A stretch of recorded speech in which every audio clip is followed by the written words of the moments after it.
All right, let's get started. So we had brought up a question yesterday. I thought it would be good for us to discuss that today. It's a little bit of an isolated topic, but nevertheless related to that which we've been discussing, and a good topic to discuss, and that is the topic of Aish, of fire, where the Gemara has machlokas as to whether or not Isho, if a person commits arson, if it's Isho, how do we categorize arson? Is it mishum chitzo? Is it like you shot an arrow, meaning to say it's like an extension of your hand and everything that's happening, it's like you are doing it? Or do we say Isho mishum mimono, that it is like your property that went out and caused damage? And the basic implication of that is going to be really has to do with something related to the laws of Yerusha, of inheritance, of that. If, let's say, a person commits arson and they die, how do we what kind of liability is there on the inheritors of the estate? If you assume it's mishum chitzo, so then you would assume that it would carry the same level of responsibility onto the estate, versus if it was a mishum mimono, if it was for if it was part of his property, so then there it's no longer his property, he's dead. So it'd be hard to have the responsibility carry over onto the estate at that point. That's the isolated discussion about Isha mishum chitzo, mishum mimono.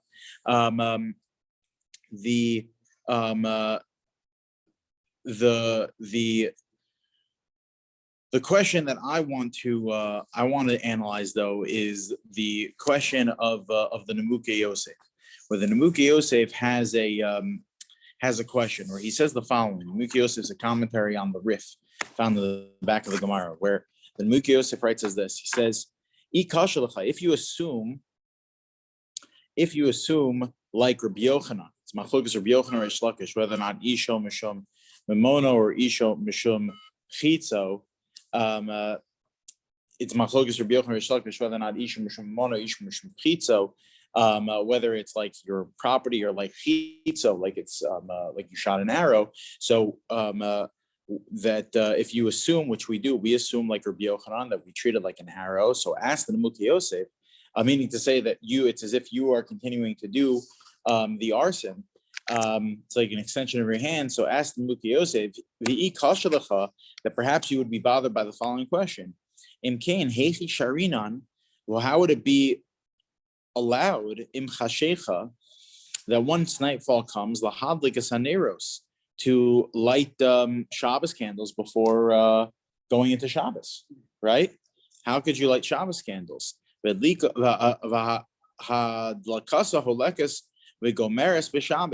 the candles and then they continue to burn going into Shabbos. Well, if we assume Isho, if we treat fire like it's an extension of your hand, the one who lit the fire, it's like they're continuing to burn it. That means you're actively burning something on Shabbos. Now that should be problematic. That should be problematic. Based off this, based on what we were saying before, says the Nemuke Yosef, it's like you're actually lighting the fire on Shabbos itself.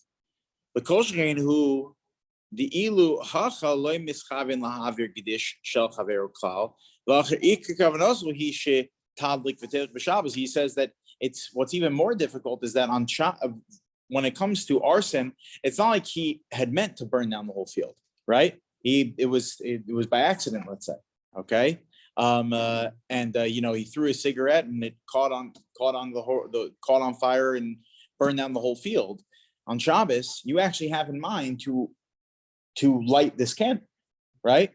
So you want the whole candle to burn. You want this to be happening on Shabbos. Mazik to the festival. Meaning, but yeah, so you, oh yeah, for sure it applies to a shogeg. Yeah, for sure. So can I ask a question? How would the idea of turning on an electric light before Shabbat with the intention of keeping it on while you were there in the room? It might go off later, but but how do Yeah. that? Well, electricity is a little different.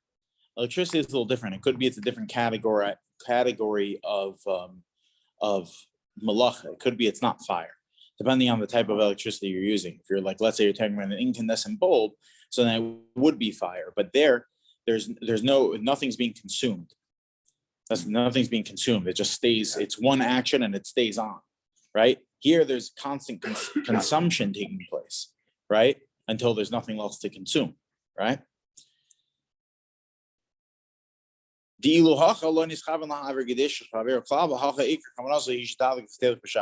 have intent to have this whole thing burned down, the whole candle burned down. So now, here's the Mugios's answer. It's a very difficult question, right? It completely uproots the entire institution of Shabbos candles, right? It's a this is a strong question. So it's one of those amazing questions because obviously there's an answer, right? There has to be an answer because the Nemuki Yosef didn't come up with the institution of Shabbos candles, right? His contemporaries didn't come up with the institution of Shabbos candles. Shabbos candles we have in the Mishnah, right? There's the rabbis created the institution. The Chazal created the institution of Shabbos candles. So the Nemuki Yosef is not saying we shouldn't be lighting Shabbos candles. He's saying we're trying to, based off of what we understand of the way we formulate a person's responsibility for arson, we now need to understand how the rabbis dealt with this with regards to lighting Shabbos candles. Okay, so he gives the following answer. He says, if you take a close look at the matter, it's certainly not a problem. When we say that fire is like your chetz, like your arrow, okay? It's like you sent the arrow flying. When are you liable for the damage that is going to be incurred through the arrow? When the damage happens, or when I take the initial action and send the arrow? When I take the initial action and send the arrow, we view all future responsibility as if it's falling on me right now.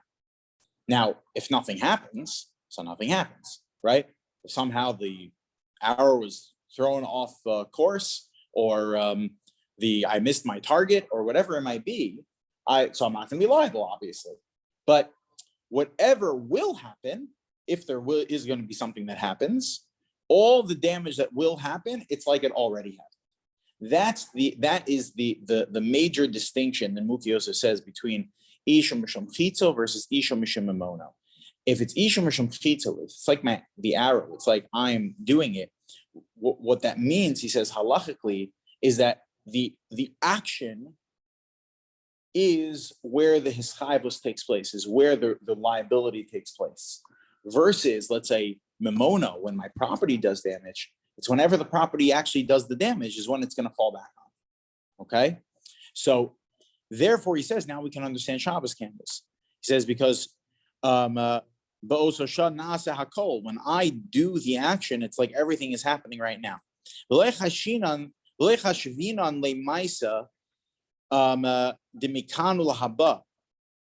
don't view it as one long extended action. Because if that was the case, so then we would theoretically say he's off the hook. Why? Because what if right after I send the arrow, I say, whoops, never mind, right? And I pull back my hand, right? What do you mean? The arrow's still flying, right? So what do you mean? We should say, oh, ones, right? That's not my intention anymore. I don't want any more damage to take place, right? It's ridiculous. Can't say such a thing. So therefore, you have to assume that all the responsibility happens the second I let go of the arrow. Because otherwise, it would be considered ones. It would be out of my control at that point, right? And so too over here, says Nemuki Yosef. So too over here, that when when I light the candles for Shabbos, when I light the candles on Erev Shabbos, it's like I started and completed the entire the entire arson that is going to be taking place. It's like the entire candle burnt down now, okay, or whatever, however much of it is going to burn down. It's as if it burnt down now, okay. So that's the Antin Yosef. So I didn't do anything on Shabbos. Everything happened before Shabbos, okay. The fire continues to go on Shabbos, but my initial action is where my liability is with regards to the laws of Shabbos, and therefore that's why I'm going to be liable. Now, this really opens up old Pandora's box of how we treat the laws of Shabbos in general. When someone violates Shabbos, do we look at Shabbos being violated based off of the action or based off of the result? I'll give you an example. An example would be a person puts dough into the oven 1 minute before Shabbos ends. Take dough and they put in the oven 1 moment before Shabbos ends. Okay, the baking is all happening after Shabbos. When I put it into the oven, between then and the end of Shabbos, nothing happened. But then after Shabbos, the thing bakes. Am I liable? Did I violate Shabbos? It started before. But nothing happens. I did not. The Gemara says that in order for me to be chayiv on Shabbos for baking, the initial crust of the dough needs to be formed. So nothing happens yet. Nothing has happened yet. Am I liable? I take green beans, I stick them in the oven 1 second before Shabbos ends. Okay, wherever that moment is. Okay, but think about it in a conceptual way. That whenever that one moment is before Shabbos, I stick the green beans in the oven. Literally, nothing scientifically could even happen. It's that no heat has had the opportunity to penetrate the food in order to start cooking. It's still 5 minutes after Shabbos. It's only reading, 80 degrees inside the green beans. No cooking has happened. So, have I violated Shabbos or not? Now, this is obviously assuming that I let it cook through. Okay, I let it cook on until a half hour after Shabbos. Take it out of the oven, have a delicious green beans. So, did I violate Shabbos when I put the green beans in the oven? So based off of what we said from the Milkei Yosef, we would assume that yes, we would assume 100% that when I made that initial action, it's like I completed the entire process. So, but this is subject to machlokas, where the Rashash was a businessman in Vilna. It was actually one of the major supporters to the publication of the Vilna Shas, or Shmuel Shratron was I forgot what, maybe a fur dealer or something. He was a businessman, and when they were putting together the Vilna Shas, so they he said, by the way, I happen to have some ha'aros on Shas, and there is not a single daf in all of Shas that the Rashash doesn't have a comment on. And they're learned in the yeshivas, not like just like pandering a donor or something that they put in. They mamish beautiful chidushim, and they're learned throughout the yeshivas. So it's held the test of time that the Rashash, as a businessman, made his was known probably more for his chidushim on Shas than he was for any business ventures he did. So the Rashash talks about this related to another one of the 39 malachos that happens over a period of time. Aside for baking and cooking, you also have planting. Planting is another one of those malachos that, in theory, takes place over the course of time, right? It doesn't happen immediately. You put a seed in the ground, and it's actually the Gemara in Rosh Hashanah talks about this, that the Gemara has 3 opinions how long it takes for a seed to take root. Either it takes 3 days, 13 days, or 30 days. Now, again, that's another one of those topics where you can't say that the rabbis were arguing about on a scientific level. How long does it take for things to take root? Because you shouldn't ask the rabbis, you should ask the botanists that question. So what they're really arguing about is after 3 days, everybody agrees. We ask the botanists, and everybody agrees something happens. Does enough happen for that to be considered something having taken root? It has to do with the laws of Shemitah and Trumas Maasros and those laws. So getting back to our topic, so it definitely takes time for things. Nothing's going to happen to me even in the middle of the day on Shabbos. Put a seed in the ground, nothing's happening. Okay, so when is anybody ever going to be liable for planting on Shabbos?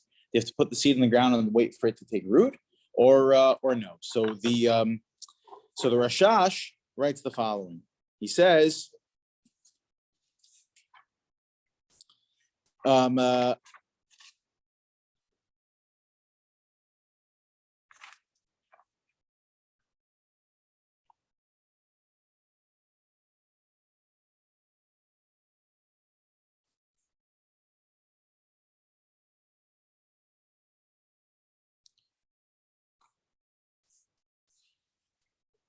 Mikol makom kivan da'aydes riyaso ata yishrash acharkach chayev kamo ofe v'tzola the chayev afal pi shenafa v'tzliya acharkach me'elav.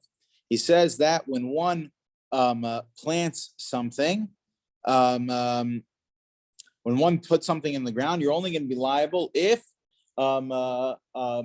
it takes root. If it takes root, you're going to be liable. Therefore, he says that it's only going to be a problem for the baking that you did, only if later it's going to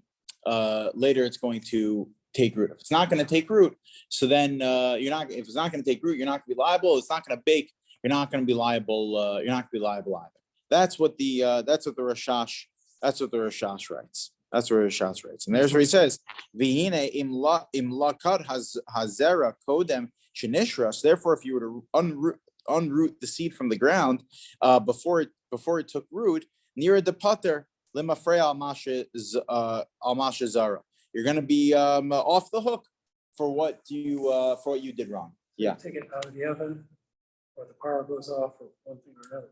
Like that. Yeah, exactly. So then you're going to be off the hook. Okay, that's what the Rashash assumes. And Muki Yosef argues. I'm sorry. The Minchas Chinuch argues. Minchas Chinuch, Rabbi Yosef Babad, chief rabbi of Chernobyl, writes the following. He says that I disagree with the Rashash. He says, the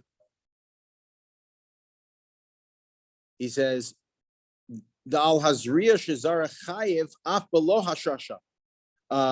You're going to be liable for putting the seed in the ground, whether or not anything took root. And then he says, "Velo dambi la'afia," and it's not similar to baking. Where baking, of course, you're not going to be liable until it bakes. There, for sure, you're not going to be liable until it bakes.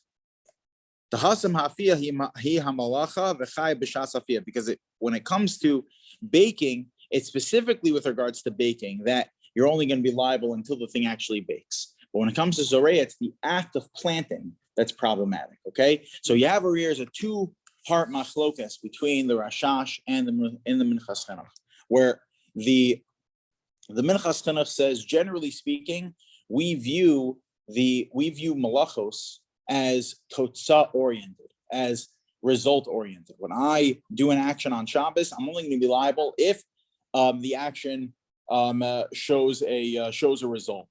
And there's an exception to the rule. The exception to the rule is planting. Where planting, even though it's a two-step process in Hilchos Shabbos territory, the act of planting is what's problematic. Okay, as opposed to whether it takes root or not. Whether it takes root or not, it's the act of planting that's problematic. The Rashash says no, that's not the case. Both with regard to Opheh and with regard to Zoreya, with regard to baking or with regard to planting,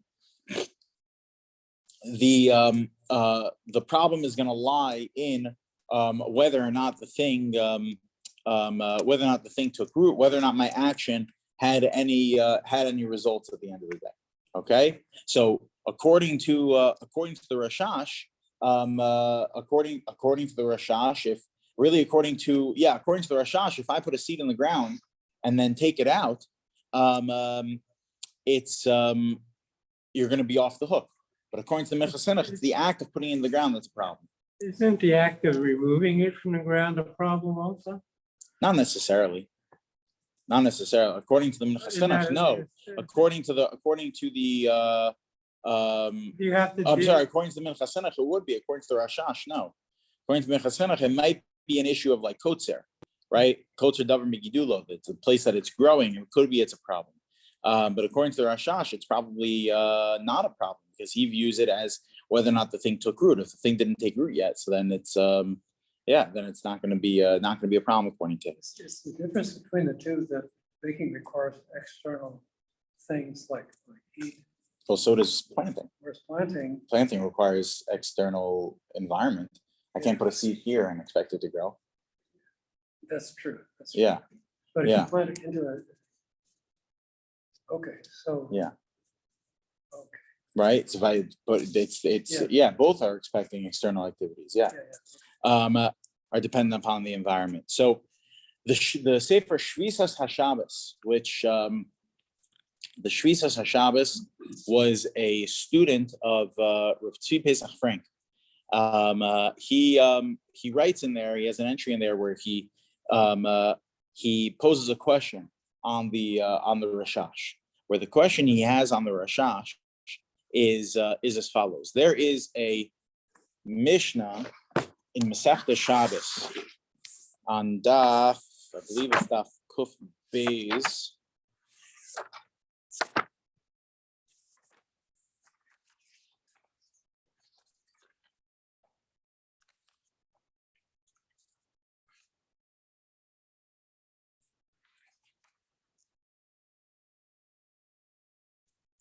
Kuf Beis Amud Aleph, the last Mishnah in the 11th chapter. Where the Mishnah writes the following. It says,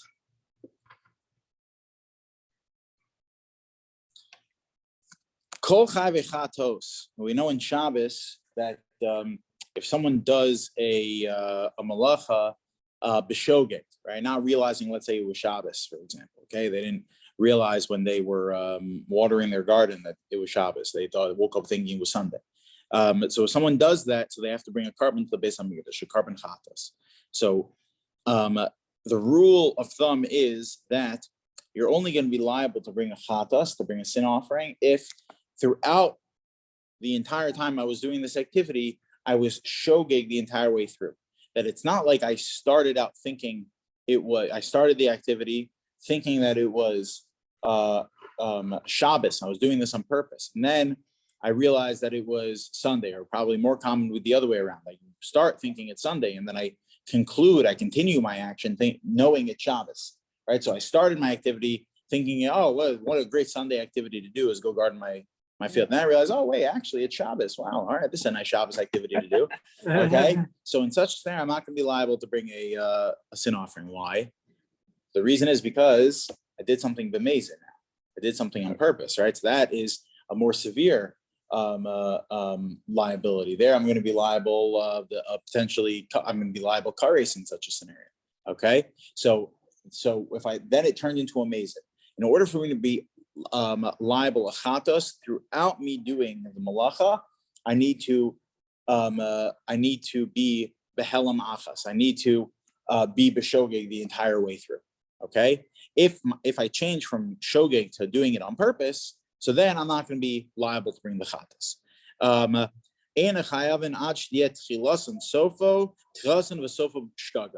That I need to be shogeg the entire way through. All right. Says the Shvisas HaShabbos, he says, the whole concept of shogeg, does it apply the rest of the week? Does the concept of a lapse of realizing it's Shabbos, does that apply during the rest of the week? Of course not. How could it be? The whole concept of shogeg is a halachic construct that applies to doing a prohibition, right? If there's nothing problematic with what I'm doing, the entire construct of shogeg and mezid, of by accident or a purpose, just doesn't apply. So therefore, in the realm of Shabbos, the concept of shogeg and mezid can only apply when it's Shabbos proper. If it's not Shabbos proper, it just can't apply. So therefore, he has a question says the Shvisa Shabbos, says, I have a question now on the Rashash. What did the Rashash tell me? I put a seed in the ground and I let it sit there. When am I going to be liable? 3 days later, a month later, whenever the thing takes root. That's when I'm going to be liable. Am I liable on Shabbos itself? No. Remember, that was what the Rashash says. I have to wait for it to take root. I don't understand. In order for me to be liable, I need to be shogeg throughout the process of the malacha. If it takes root 3 days later, it's not Shabbos, it's Wednesday, Tuesday, whatever, Tuesday, Wednesday, whenever it takes root. It's not Shabbos anymore. So therefore, I should never be liable for planting on Shabbos. Right? That would naturally be the result of this opinion of the Rashash. So then he quotes from his Rebbe, Rav Tzvi Pesach Frank, Zatzal. Rav Tzvi Pesach Frank was the chief rabbi of Yerushalayim. His son-in-law was Rav Shmuel Rozovsky. He was a tremendous gaon, Rav Tzvi Pesach Frank. Rav Ovadia Yosef writes in the introduction of his Yabia Omer, is a responsa. He tells a story that Rav Tzvi Pesach Frank was chavrusas with Rav Yechiel Michal Tukachinsky, who was one of the geniuses of the previous generation, and the two of them learned Masechta Yevamos together. The way Masechta Yevamos is structured is the first 90 pages of Masechta Yevamos is like a different Masechta, and then the last 90 pages like a new Masechta having to do with the laws of Aguna, basically. Last like 88 dapim. The first 88 dapim is like a separate Masechta. So they learned together that first section of Yevamos, those first like 90 blot or so, 90 times together. And after they finished learning it 90 times together, one of them, I forget who, wanted to continue on and do it another 30 times. And the other one said, no, it's time for us to move on and finish the rest of the Masechta. That was Rav Tzvi Pesach Frank, like talking about real gaonus over here. So Rav Tzvi Pesach Frank said that it's not a question on the Rashash if you assume like the Mukei Yosef. Remember, what's our question on the Rashash? That you're not shogeg throughout your entire action. Why? Because when are you going to be liable? When the thing takes root. But if you take the approach of the Mukei Yosef, it's not true. I was shogeg throughout the entire thing, because what was the Mukei Yosef's whole point? That when I send the arrow, right, and then as it's flying, I say, no, never mind, right? I take it back. That's ridiculous. Because when I send the arrow, all the future damage it's going to do, it's like it's happened. It's like it's already happened, right? That's the only way I can be held accountable for it. So therefore, we treat the seed the same thing, right? I put the seed in the ground, right? And then a month later, 3 months, doesn't matter when, the thing takes root. I wasn't shogeg throughout all of Shabbos. No, I was. Because in that one moment, all the future hashrasha, all the future roots that it's going to grow, it's like it already happened right now. So I can pull it out though, right? What if I pull it out? So if I pull it out, I'm going to be I'm not going to be held accountable. Why? Because it's no different than the wind blowing the arrow off course, and no damage happens, right? Or I miss my target, right? So therefore, the Rashash makes a lot of sense now. It's not that I wasn't shogeg throughout the entire action, because I actually was. I was lapsed in my mindset of, I thinking that it's Sunday, all within this one action, even though nothing actually has happened yet. Even though it's going to happen later, no, because my action I'm putting in right now is like someone sending the arrow. All the future action, all the future activity is taking place right now. And therefore, I'm going to be held liable. That's the Rav Tzvi Pesach Frank uses this Mukei Yosef to answer the Rashash. Yeah, That's what we hope. So that's another question how we paskin. I actually believe that most poskim like the Minchas Chinuch and paskin like that's I believe the way the Avnei Nezer paskins that way, and the Bir Halacha maybe paskin the Rashash, but I believe we assume like the Minchas Chinuch that it's that malachos in general are we assume like the Minchas Chinuch that malachos in general are result oriented, which is are result oriented, but the exception to that is zorea, is planting, where the Minchas Chinuch said that putting the seed in the ground is the entire prohibition. It's the prohibition is it's not like baking. Baking is the only one that you're liable on it being baked. Yeah. Zoreya, planting, even though it is a two-step process, the thing needs to take root, but that's not the way we view it halachically. The way we view it halachically is the act of planting. The act of planting. In fact, the Gemara already does say this. The Gemara in Moed Katan on Daf Beis says that if a person does anything that's for the betterment of a plant, that is a prohibition of planting. So putting a seed in the ground is part of that, you would assume. Whether or not the thing takes root, it shouldn't matter. Just the act of doing something latzmiach hazera in order to help something grow should constitute the malacha of zoreya, of planting. Yeah. I'm going back to the arrow. If we say that malachas in general are result oriented, and I fired an arrow, it really depends on. Oh, so now how is the Minchas Chinuch going to answer this question, the Muki Yosef? That's a good question. Yeah. Now, how's he going to answer the question about Shabbos candles? Yeah. Right? Yeah. So that's a good question. I don't know the answer. Coming to the answer to the No. Shabbos question because you started Yeah. off No. that way. That's a good question. I That's don't what know. I'm saying. Yeah, Okay. I don't know. Okay. I don't know. Yeah. But Reich I was thought I remember once asking, I think I once asked my Rabbi of David Hirsch this question. This was many years ago. We learned Masechta Shabbos. We learned this with him in 2012. We learned this, 2013. So this is a while ago. It's almost 10 years ago. So we continue to like. So I have to ask him. What? Yes. Well, even the Minchas Chinuch, there's not a problem with it, but it's a good question. It's a good question. Yeah. So Yeah. if you water a plant before Shabbat, the actual watering will go on. Yep. Shabbat. Oh. So that's that. Oh. Now I remember. Yes. Now I remember. It's not water over. I remember. It's like this. The answer is like this. Oh, thank you. I remember. The Rabbi Soloveitchik said, he quoted a Rashi. It's like his favorite Rashi in Masechta Sanhedrin.